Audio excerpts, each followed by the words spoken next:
ഇവനോ? ഇവനെന്താ ഇവിടെ? എന്താടാ? നമ്മൾ എന്നോ ചെയ്തു വെച്ച എന്തിൻ്റെയോ ബാക്കിയാണ് ഈ ബോസ് എന്നല്ലേ താനെന്ന് പറഞ്ഞത്. അനിയൻ ചെക്കനെ അഭിനയിപ്പിക്കാൻ ചാൻസ് ചോദിച്ച ആ തമിഴിനെ തനിക്ക് ഓർമ്മയുണ്ട്? തല ആ തല അന്നേ നമ്മൾ വെട്ടിയതല്ലേ സാറേ? അതിന്റെ സന്തോഷത്തിലല്ലേ ഇവൻ ചോദിച്ച കാശോ അവന്റെ അണ്ണാക്കിലോട്ട് തിരികെ കയറ്റി അവനെ മലേഷ്യയിലോട്ട് കയറ്റി വിട്ടത്. സാറേ, എൻ്റെ നമ്പറിലേക്ക് ഒരു കോള് വന്നു. ഞാൻ ലോകത്തിന്റെ ഏതറ്റത്ത് പോയി വിളിച്ചാലും എന്നെ തീർക്കുമെന്നാ പറഞ്ഞത്. വിളിച്ചത് അയ്യനാര്. അയ്യനാരോ? ആ എടാ, അയാള് ചത്തു തുളഞ്ഞെന്ന് നീ തന്നെയല്ലേ അന്ന് വിളിച്ചു പറഞ്ഞേ? ഞാനോ? സാറിന്റെ മോൻ തന്നെയല്ലേ സാറേ അന്ന് വിളിച്ചു പറഞ്ഞത്. പിന്നെ നമുക്കെതിരെ തെളിവൊന്നും ഇല്ലാത്തതുകൊണ്ട് ആരും നമ്മുടെ പുറകെ തപ്പി വരികയില്ലാന്നും കമ്മീഷണർ സാർ തന്നെയല്ലേ അന്ന് പറഞ്ഞത്. പക്ഷെ നമുക്ക് തെറ്റി. അവനപ്പോൾ അവിടെ നിന്നേ കളി തുടങ്ങിയിരുന്നു. ഇവനെ വെച്ച് നമ്മൾ തുടങ്ങി വെച്ച കളി അറിയാതെയാണെങ്കിലും ഇവനെ വെച്ച് തന്നെ അവൻ ഇവിടെ വരെ എത്തിച്ചു.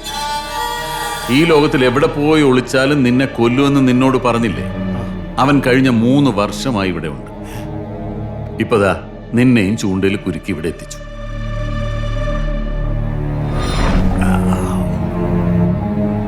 ഈ പാമ്പിനെ കൊല്ലുമ്പോ തലക്കടിച്ച് കുഴിച്ചിട്ടാ പോരാ, ഉടലോടെ കത്തിക്കണം.